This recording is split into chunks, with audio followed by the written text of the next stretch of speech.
નમસ્કાર, આપ જોઈ રહ્યા છો spark today news. Ward number 4 તથા વોર્ડ નંબર 5માં સ્વચ્છતા અંગે કડક કાર્યવાહી હાથ ધરવામાં આવી છે। જાહેર સ્થળોએ ગંદકી ફેલાવતા તથા સ્વચ્છતા નિયમોનું ઉલ્લંઘન કરતા કુલ 12 એકમો સામે સીલિંગની કાર્યવાહી કરવામાં આવી છે। વડોદરા શહેરમાં સ્વચ્છતા જળવાઈ રહે તથા જાહેર સ્થળોએ ગંદકી ફેલાવવાની પ્રવૃત્તિઓ પર અસરકારક નિયંત્રણ આવે તે હેતુસર વડોદરા મહાનગરપાલિકા દ્વારા સ્વચ્છતા અને સઘન અને કડક કાર્યવાહી હાથ ધરવામાં આવી છે।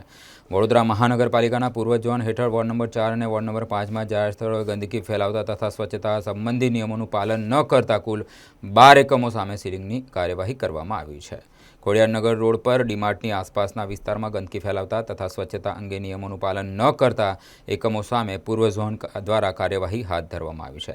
આસિસ્ટન્ટ મ્યુનિસિપલ કમિશનરના માર્ગદર્શન હેઠળ સિનિયર સેનેટરી ઇન્સ્પેક્ટર, સબ સેનેટરી ઇન્સ્પેક્ટર, MPW તથા સેનેટરી સ્ટાફ દ્વારા સ્થળ તપાસ હાથ ધરવામાં આવી હતી। સ્વચ્છતા જાળવવામાં બેદરકારી તથા નિયમોના ઉલ્લંઘન બદલ કુલ 5 એકમો સીલ કરવામાં આવ્યા છે। સીલ કરાયેલા એકમો સાંવરિયા શેડ, સ્ક્રેપ, ખોડિયાર ટ્રેડર્સ, અન્ય 2 દુકાનો તથા સોનમ ક્લિનિકનો સમાવેશ થાય છે।